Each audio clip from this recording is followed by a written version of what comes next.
when you're in a peloton naman, di ba, parang flick elbow and then back off ka ng konti. Yung nasa likod mo naman yung haharap para at least spread yung load and then you end up riding faster. Yeah, together. Flick ako ng flick, parang, naka 10 kilometers na tayo, wala pang humaharap. Walang relyebo. Walang relyebo. So parang, at that point, medyo nagmo-mind games na kami. Siya kasi may SAG siya. A SAG is a support and gear vehicle. May friend, he's a local so he has friends on motorcycles who bring him water, bring him bananas. So siya may SAG siya, tapos ako andun ako sa harap, just pulling. If you check yung Strava profile, yung first 100 kilometers, 45 kilometers per hour lumilipad kami. Yung pabalik makita mo, bumabang 30 at saka 35. That whole time hinihila ko lang siya. So, nung nagma-mind games kami, gano'n. Pagdating ng kilometer 150, yung last checkpoint, naasar ako. Parang, flick ako ng flick dalawa na lang tayo, tulungan mo naman ako. Ako yung naghihila sa'yo.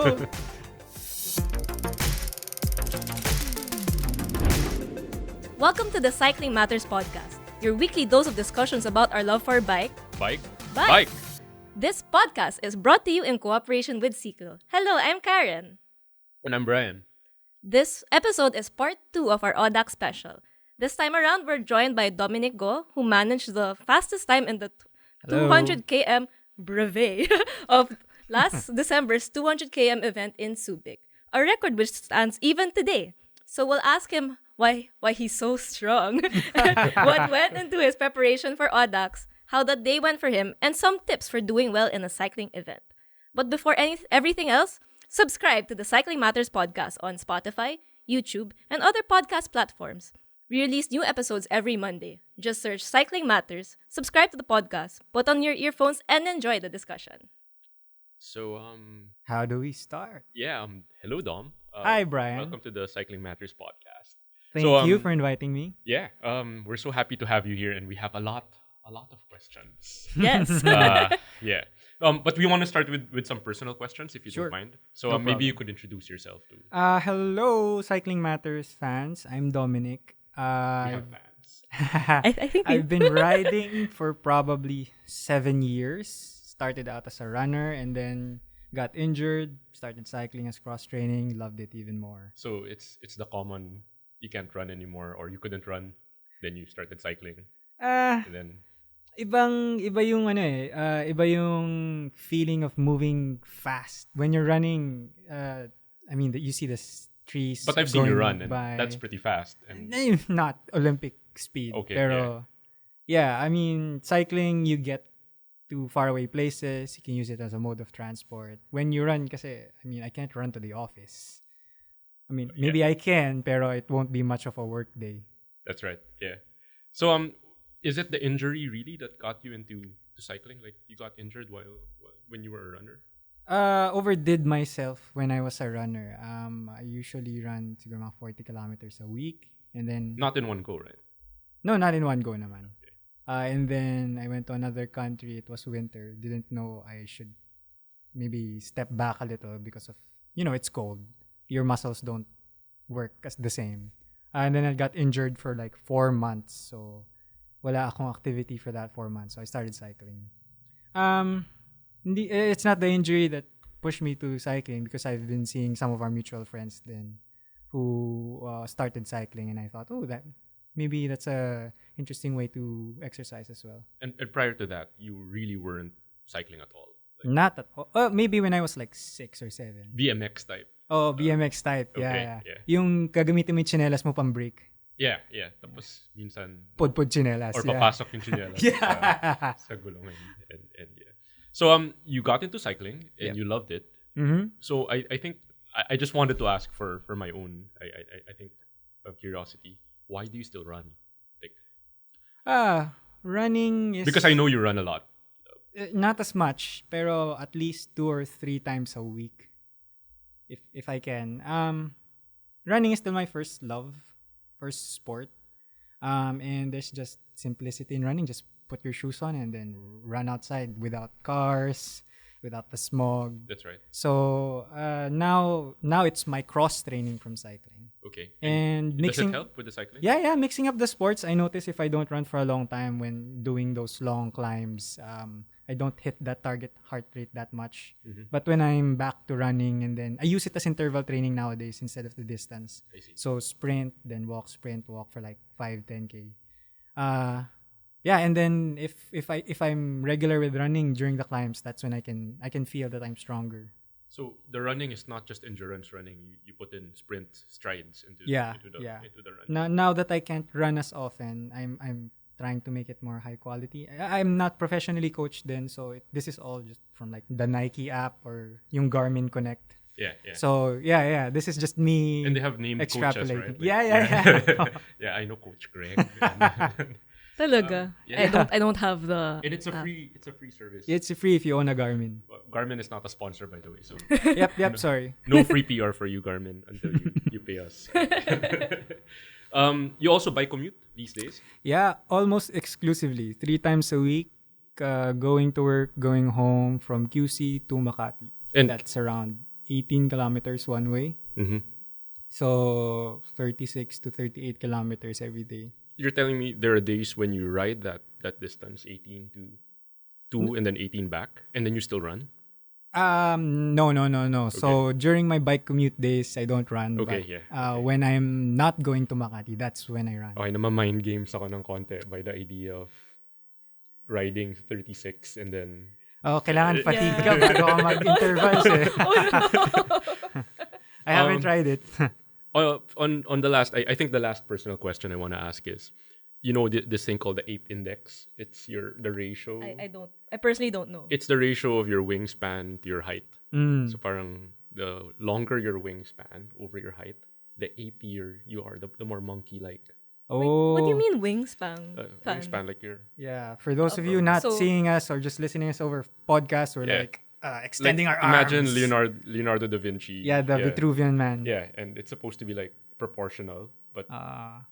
I think I'm more of an egg shape. What does that mean? My wingspan is larger than my height. There, yeah. Or at least the ratio. It's the same I'm more for me. AP. Yeah, I'm very AP, Yeah.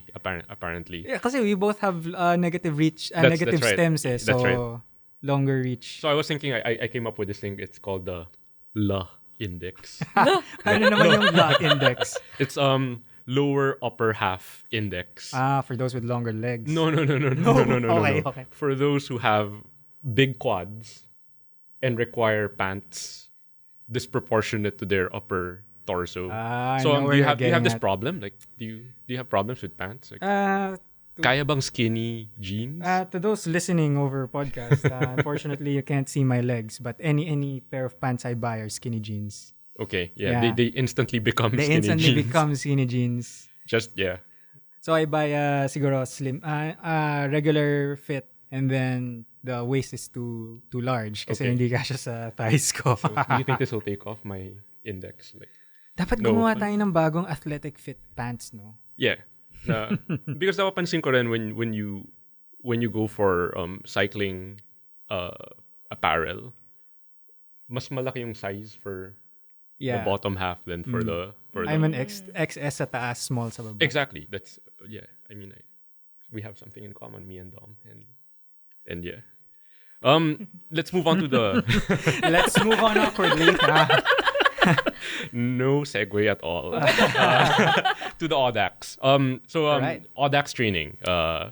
Did you specifically train for the Audax? Because I know to a common person, it seems like Doms is training all the time. But did you actually specifically target the Audax? No specific training for the Audax. We ride together every weekend. So That's right. It's usually just a 100-kilometer ride for me on a Saturday, and then like a recovery 50 kilometers, like 40 kilometers on a Sunday. And I just stuck to that. Siguro the only thing I changed was I did fewer stops, pero I still stopped at a cafe. So in your had my mind, cake. you were gonna jump from 100 thereabouts to 200. Just like that. Oh yeah, just like that. Ano yan eh? And we know you ran the same speed as you usually do for your hundreds. So, Yeah, yan yung big gamble ko eh. Parang, I knew I could do 100 kilometers, probably 150 no problem. Pero 150 to 200, yun na yung tiwala na lang eh. Parang inisip ko sarili ko, tiwala na lang.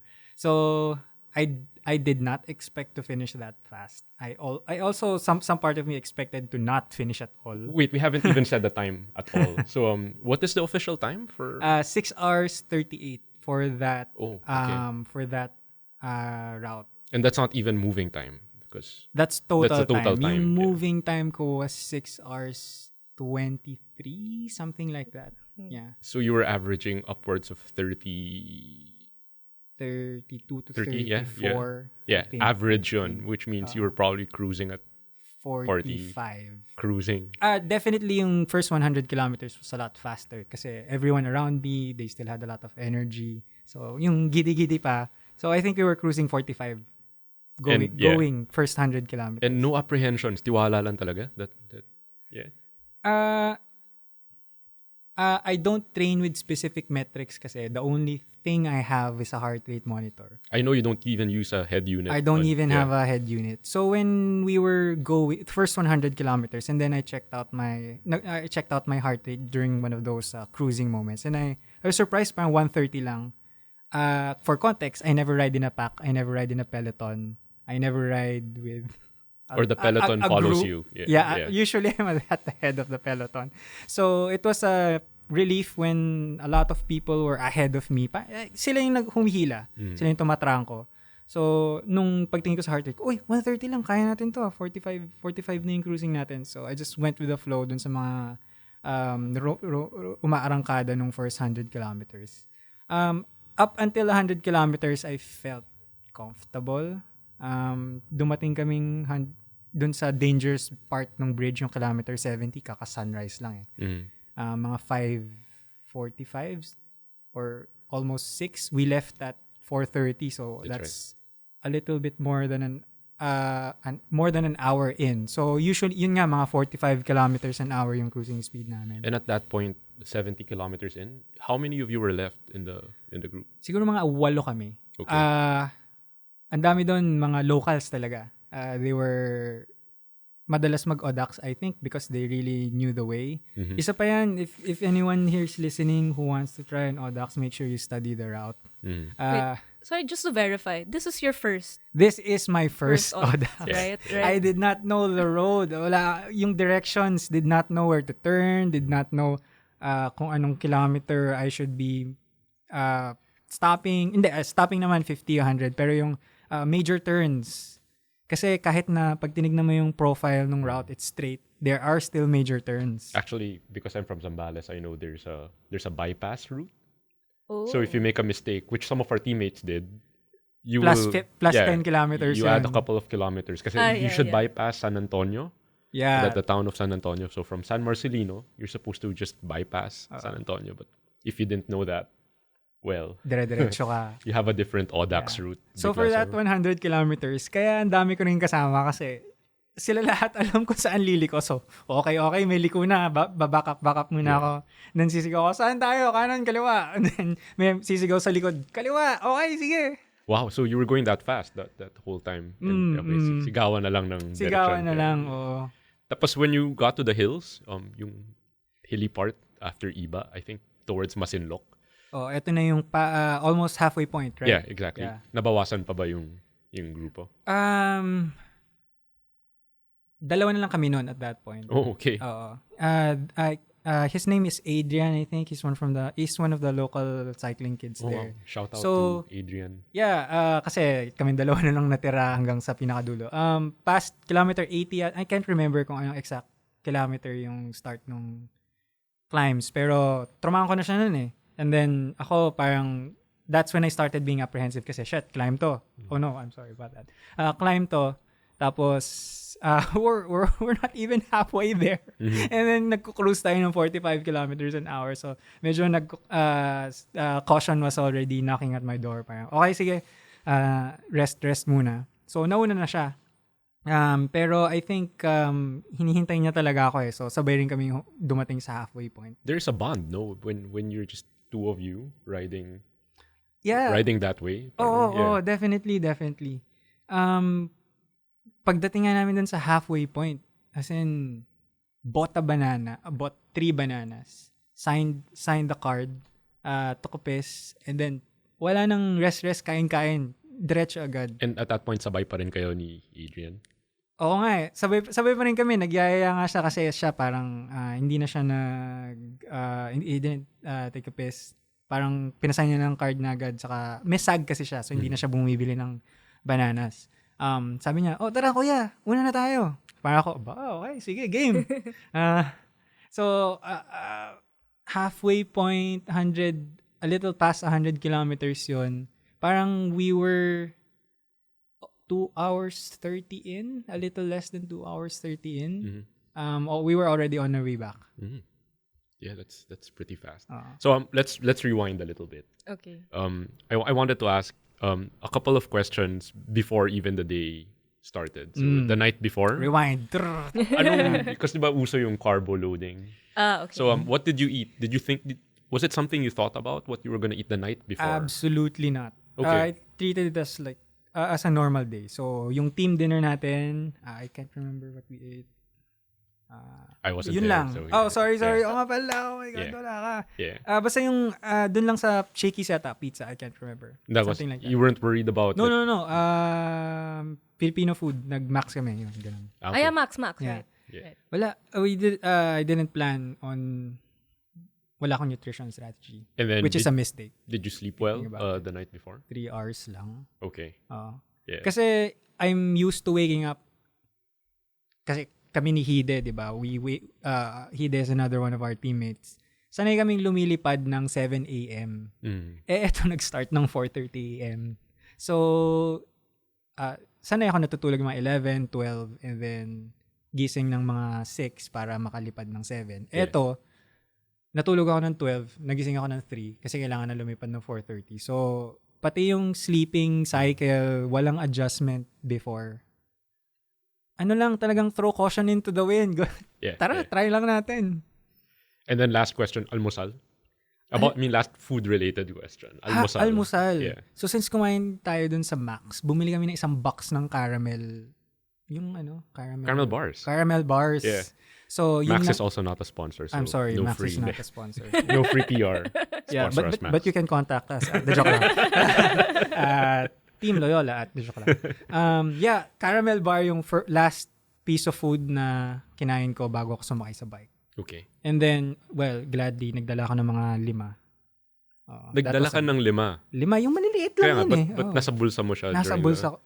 Kumain ako ng isa, tapos bumaba na ako ng 4, tapos naisip ko, baka kulang tong pagkain ko. Tapos bumalik ako, kumuha ko ng 5. And then you just, okay. So, enough food-related questions. Maybe you can run us through we can go back to the present, kumbaga. So you're coming back after kilometer 100. Yeah, kilometer 100. Yeah. When did you start to suffer? Like yung actual suffering? Kilometer 100, dalawa na lang kami. And siguro kilometer 135, nararamdaman ko na yung hindi naman siya bonk, pero you're starting to get tired. Kasi from start and hanggang kilometer 135, we did not take any stops aside from the required stops nung card. Just to check the and then if I wanted to eat, I just grabbed something out of my pocket.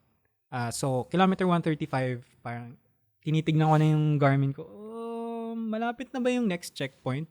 Kasi pagdating at that point, kilometer 135, nung magkasama pa rin kami, tinatak ko na sa utak ko okay, pagdating ng kilometer 150, I'm gonna take a break. May nakita akong McDo kanina, dadaan na ako ng drive-thru, nagki-crave talaga ako ng fries kasi kailangan ko ng salt, ganun. Kasi yung nutrition talaga, I didn't take any hydration, yung Hydrate, I didn't take any of those salt tablets.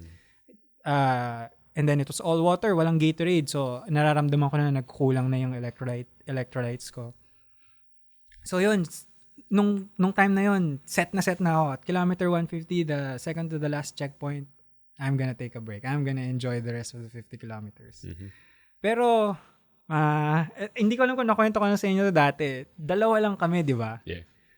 And then at that point, ina-expect ko, okay, malakas naman siya. Palitan kami sa harap para at least mas mabilis kami and then spread yung load, di ba? Pero parang every time finiflick ko yung elbow ko, parang walang humaharap. So may elbow flicking when you're in a peloton naman, di ba, parang flick elbow and then back off ka ng konti. Yung nasa likod mo naman yung haharap para at least spread yung load and then you end up riding faster. Yeah, together. Flick ako ng flick, parang, naka 10 kilometers na tayo, wala pang humaharap. Walang relyebo. Oo, walang relyebo. So parang, at that point, medyo nagmo-mind games na kami. Siya kasi may SAG siya. A SAG is a support and gear vehicle. May friend, he's a local so he has friends on motorcycles who bring him water, bring him bananas. So, siya may SAG siya. Tapos ako, andun ako sa harap, just pulling. If you check yung Strava profile, yung first 100 kilometers, 45 kilometers per hour, lumilipad kami. Yung pabalik, makita mo, bumabang 30 saka 35. That whole time, hinihila ko lang siya. So, nung nagma-mind games kami, gano'n. Pagdating ng kilometer 150, yung last checkpoint, naasar ako. Parang, flick ako ng flick dalawa na lang tayo, tulungan mo naman ako. Ako yung naghihila sa'yo. Sinabi mo to sa kanya? Hindi. So, pero feeling ko, nakita niya sa mata ko, parang, dude, humihila ka naman. Nung nag-lunch na kami nung kilometer 115, asar ako. Nasira yung buong plano ko na magre-relax na lang ako tsaka mag-drive-thru sa McDo. Nabuhay yung competitive nature ko. Okay. Yung kilometer 150 pabalik. Magkasunod na naman kami. Pero, tingin ko, nagkaroon na kami ng unspoken arrangement na yung SAG niya, sinimulan na rin akong bigyan ng bananas. Okay, so yun yung contribution. Sinimulan na rin akong bigyan ng tubig, pero nasa harap pa rin ako. Nasa harap pa rin ako. Pero at this point, you could have used the nutrition. Like, at that it point, was helpful. I could have really used the nutrition. Kasi yung, rewind tayo ulit. Yung preparation, 6 na energy bars lang dinala ko. I thought, okay na yan. Kasi kakain naman tayo sa gitna. Ganun. Saka magre-relax ka. Magre-relax naman tayo. Bibili tayong saging. First Audax ko. Sira yung buong plano na yun. Thank God dinala ko yung 5 caramel bars. Yun yung kinain ko nung first 50 kilometers. Okay. After 50 to 100, isang energy bar ako every 30 to 45 minutes. Nung nasa halfway point na, siguro 4 na lang yung energy gels ko, parang okay, ahead ako, inisip ko, okay pa ako sa nutrition. Pagpatak nung kilometer 135, nung nasimulan ko nung nararamdaman, siguro every 10 minutes na ako nag-energy gel Tapos nung kilometer 50, yung last 50 kilometers na, isa na lang yung energy gel ko. Isa na lang. So dito pumasok si Adrian. Oo, dito thank God talaga. Alam mo, hindi talaga tayo natapos kapag hindi nag-share yung SAG niya. At yung SAG niya became talagang saging. Saging at saka tubig. Nakakatawa nga yung SAG niya. Hindi lang isa, kasi local sila. So 3 motor yung nakasunod sa amin, 2 kaming bike. As in, may angkas pa. So parang 6 people dun sa SAG, tigalawa per motorcycle. Tapos abot talaga. Oo. Para una bibigyan siya saging. Tapos arangkada, tatabi sa akin. Kuya, tubig. Abot ko lang yung tubig ko. Aabante sila, hanap sila ng mabibili ng tubig. Tapos pag nahabol na namin, susunod sila ulit sa amin, aabot na yung tubig sa saging. So at the end of the day, it was a very good partnership. It was a very good partnership. Kaya talaga, hindi kami siguro, mahahabol kami ng 3rd and 4th place kapag hindi kami nagtulungan saka hindi tumulong yung SAG. That's a nice story. Yeah. And holding back the tide. Holding back the Dutch tide. Yeah.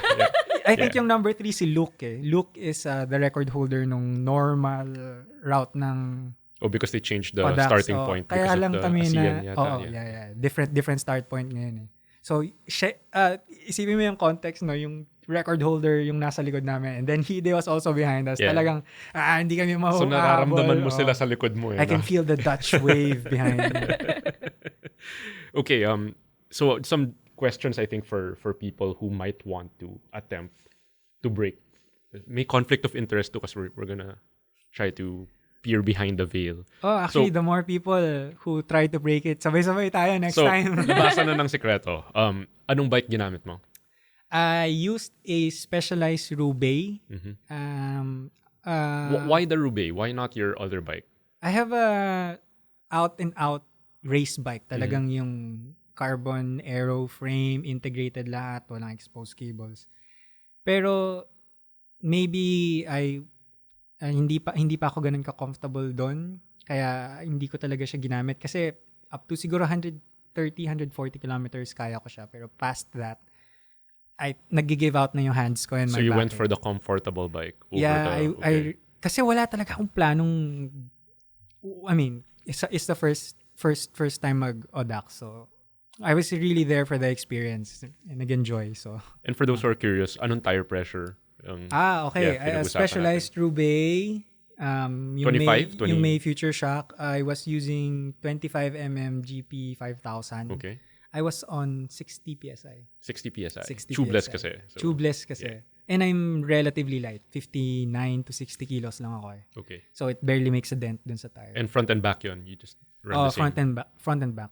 Thinking back, actually, baka sana nag-70, 75 ako. Kasi may Future Shock naman eh, yung may konting suspension. Nilinis mo yung bike mo before the Audax? Yeah. Handy bike mechanic kasi ako. I really like I know this. Tinkering with my bike. So we all know this at Team Dom's Loyola. Bike Shop. Yeah, Dom's Bike Shop yung team eh. Yeah. So, check for yung cable slack. Made sure na properly bled yung brakes. Cleaned yung pads ng brake pads. Cleaned yung rotor. Disassembled yung crank. Re-greased everything. Made sure yung chain ko, hindi lang siya yung normal chain wipe. Talagang dinigreaser ko pa siya and everything. And dry lube or? Ang gamit ko yung all-weather lube. Okay. Kasi tamad na ako yung dry lube, wet lube. That's right. Okay. Hindi ko na ginamit yung yung wax. So you marginal gained the shit out of one customer. Yeah. Talagang, yeah? Siguro kung marginal gains, there were a couple of things I could have changed. Pero nag-focus talaga ako on making it as hassle-free to bring the bike there and bring the bike home and making it comfortable. What about kit? Did you think about what you were gonna? Kit, something definitely I could have improved on. Really? What could have been better for the kit? I used yung kit na medyo maraming storage options. Like may extra pockets. Sa kilikili. Hindi naman, yung sa harap, saka may extra hidden pocket sa likod. So it ended up flapping very much nung on the way back. I'm a relatively thin person eh. So pag nawala na yung stuff dun sa pockets, it starts flapping. So I have a couple of other pieces of kit na could have been more aero. So isipin mo over 200 kilometers, a couple of minutes din yun, diba? Yeah. I have a question. 1 or 2 bottles? Because this is kind of a debate for some people who... I'm sorry guys, we live in a tropical country. So, 2 bottles. Yeah. Hide will not like this answer. Well, he finished Audax with 1 bottle, pero I'd rather have 2. Yeah. And water lang, both bottles? Or? Nung simula, Gatorade. Pero nung pabalik, Gatorade is also not a sponsor, guys. Nung pabalik, tubig na lang kasi we really did not stop. Ang daming pwedeng bilan ng Gatorade, pero since trangko yung sag namin, tubig yung kinukuha. Yeah. Okay, couple of last questions, I think. Tips for your enemies, for people who would want to take Laban. mga kalaban. Rivals. Mga kalaban. May mga tips ka ba for people who would want to attempt to take your record? Tip number 1, sana ibalik nila dun yung start point para because people actually have a chance to... Saka may bala ka. To reduce the time. Goal ko ngayon is to get the normal course record, which is 6 hours, 15 minutes. Okay. So medyo challenge yun. Tips. Wala akong mabigay na tips. Maybe I'll just say yung what I followed. Or what will you improve next time? For What I will improve next time, definitely yung kit. Really? Yeah, wearing a more aero-fit kit. 200 kilometers goes by pretty fast. Over-optimistic yung kit ko. I felt like it could have been for a 300-kilometer ride. The amount of storage options I could have put in, kaya kong maglagay ng gilet, jacket, more food. other essentials, another spare tube, pero it ended up flapping in the wind. So, kit definitely, something tighter, more aero. And the bike, will you still use a comfortable bike over an aero bike? Or? Yung bike, make sure you're comfortable over, comfort pa rin over anything aero. Yeah. If you're comfortable on an aero bike, by all means, go. Parang si Mark Rivera from Two Wheel, diba? Get well soon. He was on a Trek Madone, and he took he was the fastest yung 300 kilometers. So he was on a all out and out aero bike and then did 300 kilometers. Will you do that? Will you consider an aero bike? Yeah, definitely. If I dial in my fit, I'll definitely do it. Kit, comfortable bike. Wag niyong maliit. And then third siguro, wag niyong maliitin yung 300 kilometers. It's easy to think of it na ang daling gawin, parang first timer lang to, naka-course record pa. Pero I have a base of training kasi built over 7 years. Kaya even if I just double my weekly distance and then do well, it doesn't mean anyone can. So that's right. Training is of important. Course, yeah. You have to respect the training. You have to respect the nutrition. And then siguro number 4, marginal gains. Yeah, please go ahead. I'm really cautious when riding outdoors, especially on open roads. Marami pang construction nung time na nag-Audax ako siguro mga 5 to 10 kilometer stretch. They were really yung binubutas yung road. Yung number 4 na marginal gain na to, I wouldn't advise it to a lot of people if you're not very good at handling. Pero kung kaya mong sumingit, kung kaya mong bilisan, kung kaya mong mag-ride over yung mga construction, go ahead. You'd save 5 to 10 minutes. As opposed to... Ako, I was cautious. Stoplights, humihinto ako . Of course, yeah. Yeah. So, I mean, if you're riding, guys, stoplights. Stop at definitely. stoplights. Yeah, we advocate for stoplights. Stop at stoplights. Pero, technically, hindi ako yung first na natapos. I was second. Merong stoplight right before Mango Valley Hotel. Huminto ako. Okay. Yeah. The other guy didn't. Okay. Yeah. But I think I'd same go for... Same time naman kami. Yeah, I mean, I'd go for stopping at the stoplight, I think. Yeah. It's not worth your... It's not worth your life. That's right. Yeah. So, are you gonna ride again on Audax? Yeah. I still wanna see how close I can get to the 6 hours 15. So, 200 ulit. 200 ulit. Yeah. 300 is a little too far for me. Mm-hmm. Yeah. 300 is a little So, too you're far gonna for work me. on trying to reduce the time. Not really going for the 400 or the 600 or... No. So, no Mindoro, I think, 1200? I think I think so. Carmela was saying Yes. Yeah. In our previous episode. I'm relatively young pa, so there's still a kick at the end of the pedal stroke. So while the kick is still there, I'll focus on speed, yung 100 to 200. Pero once that kick disappears, I'll take a stab at the 300, 400. The endurance game, which is they say an older man's game. No. Yeah. Let's not age discriminate here. Okay, yeah. I'm sorry. Older So more men. of speed while you can. Yeah, speed while I can. And then pag wala na, enjoy it while you have it. Any last word about your Audax experience? Meron ba tong like... If you're hesitant, try it. You'll find random friends, like nagkaroon ako ng SAG and then teammate bigla. I'd never met him up until that time. Did you see him after, by the way? Yeah, dun sa end. Tapos may appear. Parang hindi ko minto sa stoplight, inahan mo ako. Joke lang. Yeah. Okay. Dom, thank you for joining us today. Yeah, thank you so much for we bringing me along. Yeah, especially me. For context, I haven't done an Audax. That's I haven't even done a Century ride yet, but I will because that's part of my cycling resolutions. I love kasi it's definitely happening. Yeah, I would like to try. And are you gonna go for marginal gains like si Dom, like everything? Yeah. I don't know, but I will keep all of these in mind. Okay. Yeah. I have this episode to refer to. Yeah, of course. But yes, again, thank you for the time, Dom. And No problem. Yes. Yeah, just a couple last words. You really don't need a carbon bike, carbon wheels, or fancy bike to do any of these things.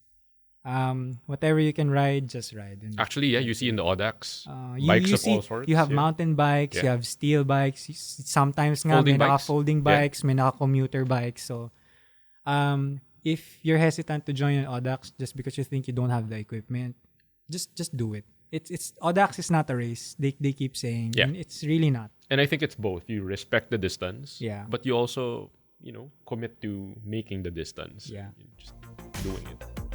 Riding, just ride. I agree, absolutely. What a great note to end on. Yeah. So don't forget to subscribe to the Cycling Matters podcast on Spotify, YouTube, and Apple Podcasts. Our episodes are the next best thing to riding your bike on a Monday. Just search Cycling Matters in your favorite podcast platform while you're stuck in traffic.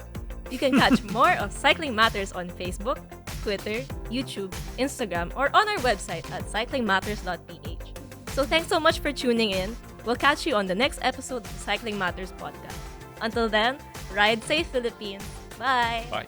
Bye-bye.